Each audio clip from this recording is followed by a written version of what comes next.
For cheap Ultimate Team coins, go and check out ufifa.com and use my discount code EGHD at the checkout to get 5% off your order. Hey, what's up guys, Jack here and welcome back to another FIFA 15 squad builder, and today we are building the highest rated squad on FIFA 15. So that means we're going to be including Team of the Year players, legends and pretty much any other player that fits in with chemistry. Now the stipulation for this video is going to be no strikers in the CDM, no CDMs playing striker, and every single player on the pitch has to have 10 chemistry. It can't just have 100 chemistry overall, it needs to have 10 chemistry on every single player. Now if you think you can build a higher rated team than the one I'm about to show you, leave it in the comment section of this video. You can build them on Foothead, Footwiz, or you can even send me a tweet and I will read every single tweet you guys send to me, and I'll be surprised if you can beat this, because I did spend a little while putting this team together. Also guys, before I get into the video, you'll notice that my goals to game ratio for some of these players are absolutely terrible. There's a reason why, and it's because I did let my cousin play a few games on this account,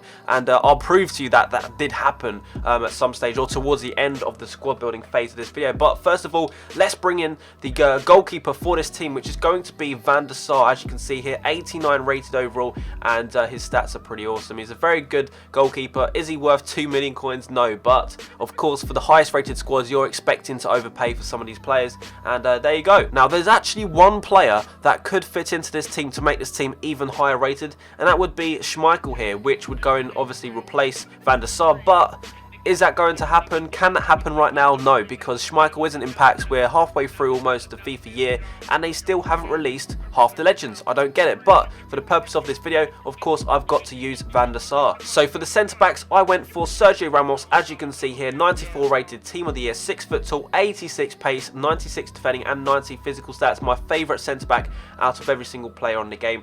Then also here in the middle we have Beckenbauer, who has 82 pace, 94 defending and 81 physical stats. And him going forward is actually quite good, and he has actually, you know, not very good work rates, height and medium, which isn't great for a centre back, but he somehow gets by, and somehow he just plays awesome in the centre back position. And then of course we have Maldini here, 92 rated, and there is one other 92 rated centre back that's a legend, and that is Basten, but he still hasn't been released in packs yet. So if you want to replace Maldini with him, then do so. But for me, Maldini, absolutely incredible. 86 pace on any centre back is going to be incredible, but he's got the strength and he's also got the height as well. 6'2", 95 defending and 80 physical stats. For the CDMs, I went for TOTY Kroos, Team of the Year on the left, 93 rated, and here we have Matthaus, 91 rated. Of course, this legend here is going to be incredible, because even though he's small, even though he's 5'9" and he appears quite small on the pitch, he just bosses about that midfield. He's got high work rates. He literally does not stop running around, bossing around people, showing aggression, but at the same time he is very good at going forward as well. 77 dribbling is a letdown, but the rest of his stats are incredible. 86 pace, 86 shooting, 86 passing, 82 physical stats, 88 defending, and as says, 77 dribbling. TOTY Kroos, on the other hand, you know, he's not so great. For me, he's a great player, right? But in a team like this, you do really feel like he is the kind of like the weak link of the team, and it is down to the fact that you're playing 3-5-2, so the formation and the build-up play is going to be very fast, and then you've got him sitting there with 68 pace, which kind of sucks. And I think, you know, some of you guys out there might really actually get on with Kroos, but for me personally, the way I play, he doesn't really get on with me. So he's got 68 pace, 91 dribbling, 91 shooting, 68 defending, 97 passing and 78 physical stats, but he does have the 5-star weak foot. He is 6 foot tall as well, so he's got very good strength, and his goal to game ratio wasn't that bad considering he was a CDM. On the left side of the pitch, as you can see, we've gone for the 99 Ronaldo. Of course, you've got to get him in the highest rated squad, and the best possible squad as well, probably. But he's a 99 rated player, and of course he's going to have some 99 rated stats. He's got 99 shooting, 99 dribbling, 98 pace, 42 defending, which is a joke because there's literally no one that he can't tackle, because he can literally just catch up with anyone and push him off the ball because he's so strong. He's got 90 passing as well as 89 physical stats. 5-star skills, of course, 4-star weak foot, 6'1", high-low work rates. If you wanted, you forget the fact you want full chemistry, if you put him striker in this team, he would be hands down the best player in this game. Now on the right side of the pitch we have Luis Figo, who of course is a legend, or the highest rated right mid from the legends on FIFA 15, and he's got 83 pace, 90 dribbling, 80 shooting, 86 passing, 38 defending and 75 physical stats. 4-star skills and weak foot, high-low work rates, 5'11". He wasn't amazing, but he wasn't the worst. I've heard a lot of people say that they really did not like him. I didn't dislike him, I just didn't, fall in love with the type of player that he was. He's not, for me, got enough pace out on that wing. You need a little bit more pace, especially in this formation. You're going to be doing a lot of running, and you're going to be coming up against a lot of fast players. In the cam position, we've gone for Gullit, and there's plenty of other options. You could go for Bergkamp. You can even go for a couple of players that aren't even out yet, which is the Spanish striker, and I think it's the Bulgarian striker as well. Even if you wanted to play them in the cam position, you could get away with it just about. Now, this guy has 86 pace, 83 shooting, 89 passing, 86 dribbling, and unfortunately 79 defending, which means one of his stats is below 80, but only just, and he's also got 82 physical. He's got high medium work rates, 4-star skills and weak foot, 6'3", and he is just a boss. He's just simply a boss. He just pushes everybody about. He could play striker, he could play centre back if it was physically possible to get full chemistry, and he would just be able to do it. Just hands down, be able to do every position on this pitch. Now, for the strikers of this team, we had to go for Pele, and we also had to get Van Basten. They're the two highest rated legends you can possibly get in a striker position, and as you can see here on the left, Pele, one of my favourite players in this game. Just so fun to use. The 5-star skills, the fact that when you come up against someone, they always know you've got Pele. It's not the kind of play you're going to miss when you see the other person's team. So they play in a certain different way they try and back off Pele. They give him the space that you need to do those 5-star skills. It's so fun. 34 goals in 34 games, which is actually okay considering I don't score many goals per game. That's just the way I play. I'd happily win 2-0 and be like, yep, I'm good. He's got 95 pace, 89 shooting, 89 passing, 94 dribbling, 53 defending, and 73 physical stats.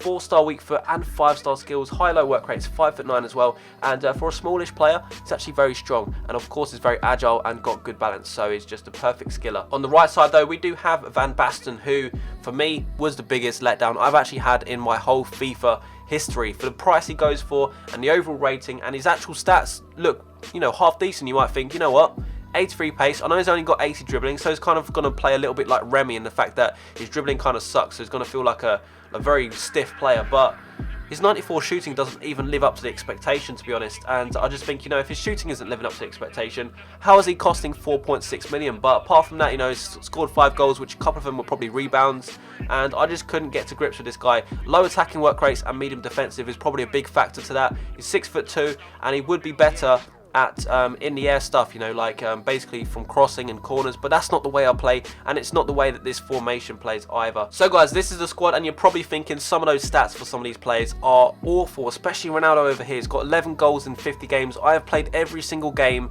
with Ronaldo in the left mid position, and to be honest, when you're playing with a team like this, you've got Gullit, you've got Pele, you've got Van Basten, you've got all these players that you're trying to use going forwards. You're not going to be actively searching for that Ronaldo, even though some of you might do. For me, there's so many players in this team that you could just get away with playing with. You don't need to force play onto Ronaldo, and because he's in that left mid position, he just doesn't get involved. And it's the same story with a lot of the players in this team. If you're wondering where am I playing the games for this squad builder, which you're about to see, if we go to the online seasons here, I'm in Division 2 right now, and if I go to my current season, the last 5 games were my cousin, and he got 4 losses and 1 win, so he kind of brought my record down overall. But as you can see, I win most of my games, even though I haven't scored that many goals with the good goal to game ratio. But overall, it's been a lot of fun, and we're going to get into the goals part of this video. So here we go, and I've actually got quite a lot of footage for you. Although I played about 15 games, I've tried to literally include as many goals as possible. Usually I'd cut it down to about 2 or 3 minutes, but I thought, you know what, it's quite a special occasion. We've got the highest rated team here. I'm going to show you at least 4 minutes worth of goals, and whether that's terrible goals or not, you'll probably hear quite a lot of people raging in the background at the fact they've just conceded to Gullit or Pele or something, just because they hate conceding against legends. They seem to think that if you win with a legend team, it doesn't count or something. I don't know. But anyway, let's get into this team and dissect the goods and the bads about this team. So obviously Pele, amazing. The forefront of this team, alongside, or basically boosted by a Gullit behind, it's just the best combination ever. Now realistically, the better striker to go for would have been someone like George Weah. He's not too far off, high rating. He'd be much better than Van Basten. But Van Basten, 3-star skills, had absolutely nothing to offer up front, really. There was a couple of nice little plays to Pele, but that was about it. And anyone could do that. He doesn't have exceptional passing, so I don't know really. I failed to see the big thing about Van Basten and the reason why he was 4 billion coins, and that's my personal opinion. Gullit. Now, Gullit in the cam position, as I said in the commentary, he could go into any position, but in the cam position, he was perfect. You know, he's sitting behind Pele, who is potentially the best striker in the game. A lot of you would say Ronaldo is, which is obviously down to opinion. I'd say if there's a straw poll for Pele or Ronaldo, I think Ronaldo would come trumps as the best striker. You know, the 93 rated striker. But for me, I would go for Pele just because I like the way he plays. I like the agility a little bit better. I know Ronaldo's obviously agile, but he's 6 foot tall and he's a little bit stronger as well. I just love Pele is what I'm trying to say, and here you can see the reasons why. I don't do anything too flashy. I literally just weave in and out just so easily, and again, Ronaldo can do that kind of shit as well, but I just struggle to find him. If you have a look at this clip, where the hell is he? He's all the way up the top and he's not getting in on any of the action a lot of the time in this video, and it's just very hard to get a left mid involved. Now Figo, he was quite hard to find as well, and when he wasn't outstanding, so I didn't really look for him, you know. Whereas Ronaldo, I know I could go to if I needed to get a little bit more pace going forwards.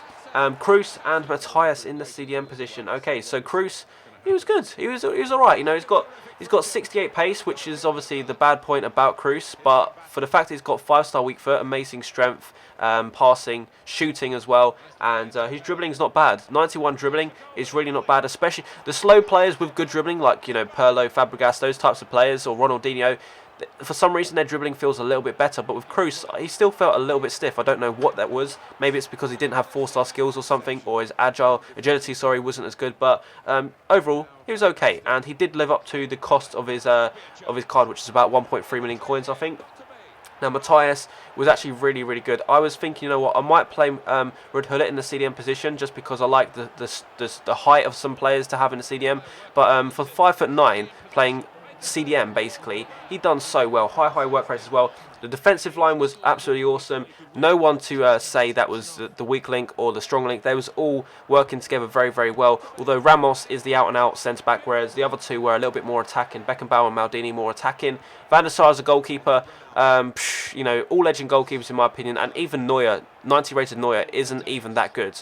You could go with an 83 rated goalkeeper and there'd be barely any different. That's my opinion, and a lot of people's opinions actually. I was about to say it's just my opinion, but it's not.